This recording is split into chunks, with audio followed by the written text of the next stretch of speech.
जो अगला हमारा क्वेश्चन है वो है चौथा नंबर। क्या राजनीति का अपराधीकरण प्रदेश में कानून व्यवस्था की स्थापना में बाधक है? जो आजकल देख रहे होगे कि राजनीति का अपराधीकरण हो रहा है, यानी कई सारे अपराधी हैं जिनके ऊपर गंभीर गंभीर केस हैं, ठीक है ना। वो क्या कर रहे हैं, राजनीति में धीरे धीरे प्रवेश कर रहे हैं, ठीक है। तो उसका अपराधीकरण यानी राजनीति का अपराधीकरण हो रहा है, अपराधी राजनीति में प्रवेश कर रहे हैं, इसको कहते हैं राजनीति का अपराधीकरण। तो कानून व्यवस्था में किस प्रकार से बाधक है, इसको समझना। तो आसान भाषा में समझ लेते हैं। जैसे पहले क्या होता है, जो अपराधी होते हैं वो नेताओं को फंडिंग करते हैं, पैसा देते हैं कि हमारा नेता जो हमारा बातों को, हमारी चीज़ों को, जैसे शहाबुद्दीन वगैरह थे, बड़े बड़े होते हैं, मायावती के का संरक्षण दिया हुआ वो था, विकास दुबे था, तो इस तरह के लोग हैं। तो इनको पहले क्या होता था, ये इनको नेता संरक्षण देते थे और नेताओं को ये लोग पैसा दिया करते थे, ठीक है। लेकिन आगे चलकर जैसे बीजेपी सरकार में भी कई सारे के, मतलब सब सरकार में होते, किसी भी सरकार को नहीं कहा जा सकता ऐसा, ठीक है। तो इसमें क्या होता था, पहले क्या होता था, जो माफिया वगैरह होते थे, इस तरह के लोग होते थे, सर इनको पैसा दिया करते थे, ठीक है ना। और ये चुनाव नहीं लड़ते थे। लेकिन धीरे धीरे क्या हुआ, ये लोग खुद चुनाव लड़ने लगे, जो अपराधी हो गए वही नेता बनने लगे। तो इसी को कहा जा रहा है राजनीति का अपराधीकरण। अब ये किस प्रकार से कानून व्यवस्था के समक्ष समस्याएं उत्पन्न करते हैं, चुनौती खड़ा करते हैं, इसको देखिए। अगर आसान भाषा में समझे तो क्या होता है, जैसे ये लोग सांसद बन गए, विधायक बन गए, जो अपराधी हैं, अब ये लोगों का माइंडसेट क्या काम करेगा, ये लोग अपराधियों को और बढ़ावा देंगे, ये लोग जो अवैध काम करते होंगे उसको और बढ़ावा देंगे, जो शोषण कर रहे होंगे, फिरौती मांग रहे होंगे चुपचाप अंदर अंदर, तो उसको और ज़्यादा बढ़ावा देंगे। मान लो कोई नियम बन रहा है, वो अच्छा नियम है लेकिन अपराधियों के खिलाफ बुरा है, तो उसका समर्थन ही नहीं करेंगे, वो जगह साइलेंट हो जाएंगे। तो भाई अपराधी चोर को ही अगर कोई आप रक्षा करने के लिए कह दोगे कि भाई इसका हीरे जवाहरात की सुरक्षा करो, तो वो थोड़ी करेगा, वो अंदर अंदर पार कर देगा उसको। तो इसी तरह से कहते हैं कि जो राजनीति का अपराधीकरण हो रहा है, अपराधी राजनीति में घुस रहे हैं, तो उससे कानून व्यवस्था में किस प्रकार से बाधा आती है, तो उसको स्पष्ट करें। तो समझने की कोशिश करते हैं कि हमारे उत्तर में क्या दिया हुआ है। राजनीति का अपराधीकरण से तात्पर्य होता है अपराधियों द्वारा चुनाव प्रक्रिया में भाग लेकर राजनीति में प्रवेश करना और विधायिका कार्यपालिका का हिस्सा बनना।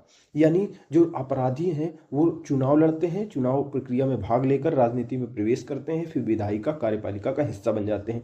उत्तर प्रदेश की राजनीति में गंभीर आपराधिक पृष्ठभूमि वाले व्यक्तियों की संख्या दिन प्रतिदिन बढ़ रही है। आज देखा जाए तो कोई भी ऐसी पार्टी नहीं है जो जिसके मतलब सांसद विधायक बहुत बड़ी संख्या में उनके ऊपर अपराध, चोरी, हत्या, डकैती, बलात्कार, इस तरह के केस उनके ऊपर न दर्ज हो। तो यानी बड़ी संख्या इनकी बढ़ रही है। प्रदेश में जो कानून व्यवस्था की स्थापना में बाधक है।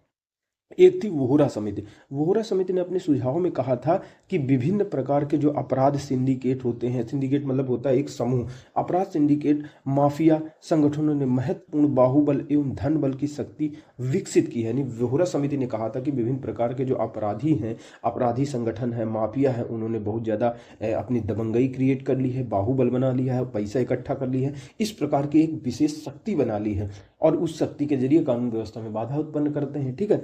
तो और सरकारी अधिकारियों, राजनीतिक नेताओं और अन्य लोगों के साथ जुड़ाव स्थापित करके राजनीति में प्रवेश करके अपराधीकरण को जन्म दिया है। यानी जो सबसे पहली चीज, जो अपराधी थे, विभिन्न प्रकार के अपराध कर रहे थे, ठीक है ना, इन्होंने पैसा कमाया, ठीक है, ताकत बना ली अपनी अच्छी खासी तरीके से। इन्होंने सरकारी अधिकारी जो थे उनसे व्यवहार बना लिया, अच्छा उनको पैसा देने लगे, नेता थे उनसे व्यवहार बना लिया, अन्य लोगों के साथ में जो बड़े बड़े लोग थे उनसे जुड़ाव स्थापित कर लिया और धीरे धीरे क्या कर दिया, स्वयं राजनीति में प्रवेश करने लगे और अपराधीकरण को जन्म दिया, बड़े स्तर पर अपराधीकरण को जन्म दिया। अब कानून व्यवस्था की स्थापना किस प्रकार से ये बाधक होते हैं, जो राजनीति का अपराधीकरण किस प्रकार से बाधा होता है, उसको समझने की कोशिश करते हैं। तो इसमें होता है ये, सबसे पहली चीज, जब राजनीति का अपराधीकरण हो रहा है तो इसमें विधायिका में, यानी कानून बनाने में जब विधायक और सांसद यही बनने लगेंगे, तो विधायिका यानी जब कानून बनाने में, विधान बनाने में अपराधियों का प्रवेश हो रहा है, अपराधी जा रहे हैं कानून बना रहे हैं, सोचो कैसे बनाएंगे, अपराध को प्रश्रय दे रहे हैं। अब ये वही लोग थे जो अपराध कर रहे हैं, तो अपने जो इनके अच्छे वैसे लोग होंगे, सहयोगी लोग होंगे, उनको कहे अपराध अंदर अंदर इन लोग सहायता देंगे, संरक्षण देंगे और कहेंगे ठीक है कोई बात नहीं, कार्यवाही ही नहीं करेंगे, उठाएंगे नहीं, पुलिस को ऊपर से फोन कर देंगे कि ये काम नहीं मत करना, ये इसकी आवाज मत सुनना, वहां पे जो बालू खनन हो रहा है ट्रक जाने देना हमारे, तो अपराध को प्रश्रय मिल जाएगा। फिर भ्रष्टाचार को इससे बढ़ावा मिलेगा, इसमें वृद्धि होगी, वोट बैंक की राजनीति को बढ़ावा मिलेगा। इनके पास पैसा रहेगा, ताकत रहेगी, तो ये लोग किसी को भी वोट खरीद सकते हैं। दारू, मुर्गा, मटन, ये सारी चीज़ें दे देंगे तो वोट बैंक क्या कहते हैं, वोट ही खरीद लेंगे, तो वोट खरीद लेंगे किसी को, वोट बैंक की राजनीति करेंगे, यानी पूरा पूरा एक समाज को बरगला सकते हैं कि लोग पैसा वैसा दे करके, और पूरी वोट इधर से उधर कर सकते हैं। इसको इस जिस विधायक को चाहे उसको जिता सकते हैं, हरा सकते हैं पैसे के दम पे। ये लोग चुनाव आयोग के कामकाज में भी बाधा उत्पन्न कर सकते हैं। बिल्कुल सही बात है, इतने ज्यादा पावरफुल जो लोग होते हैं, जो ताकत होती है जिनके दम पे, चुनाव आयोग को तो प्रभावित कर सकते हैं, उसके कामकाज को प्रभावित कर सकते हैं। ये लोग क्या कर सकते हैं, न्याय और विधि के शासन का भी खंडन करते हैं। ऐसे जो अब राजनीति का अपराधीकरण हो रहा है, जैसे न्याय व्यवस्था चल रही, तो जजों से जाके संपर्क कर लिया, उनको धमका दिया, उनके भाई, वैसे तो जज के पास बहुत बार होता है, लेकिन वो भी तो इंसान होता है। जो कानून का शासन चल रहा है, विधि का शासन चल रहा है, उसका खंडन ये लोग करते हैं। राजनेताओं और नौकरशाहों के बीच ये लोग साठ गांठ कर लेते हैं, जैसे नेता से व्यवहार बना लेंगे, उसको चुनाव के समय पैसा दे देंगे। जो बड़े बड़े अधिकारी होते हैं उनको कार गिफ्ट कर देंगे, कहीं कुछ दे देंगे, उनको पैसा दे देंगे उनसे। तो जब नेता भी इनके पक्ष में, अधिकारी भी इनके पक्ष में, तो इनके खिलाफ कार्यवाही कौन करेगा। तो यही होता है। ठीक है, समाज में ये लोग शांति व्यवस्था की स्थापना में बाधा उत्पन्न करेंगे, यानी कानून व्यवस्था बिल्कुल ऐसी तैसी करके रख देंगे।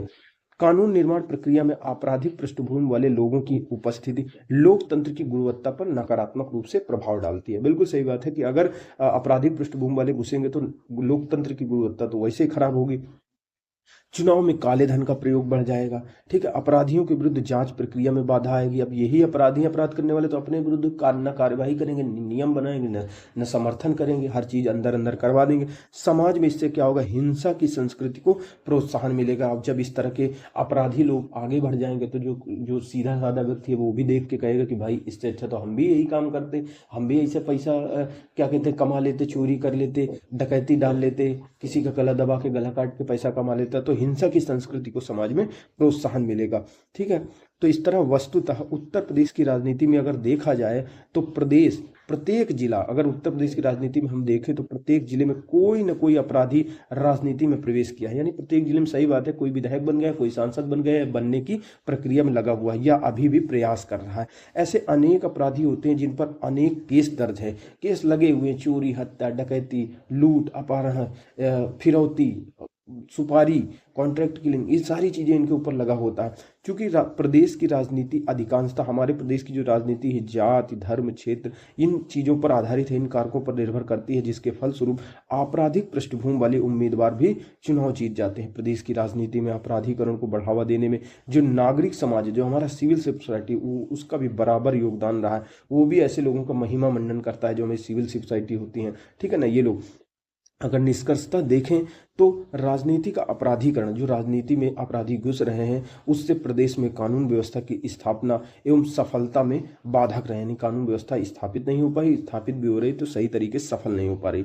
चाहे वह उन्नाव की घटना हो, उन्नाव में देखो सिंगर करके था, उसने घटना, विधायक बना था और उसने कैसे मतलब लड़की का रेप किया, उसके बाद उसको मरवा भी दिया लास्ट में। प्रयागराज में भी इसी तरह का एक घटना हुई थी अभी हाल ही में।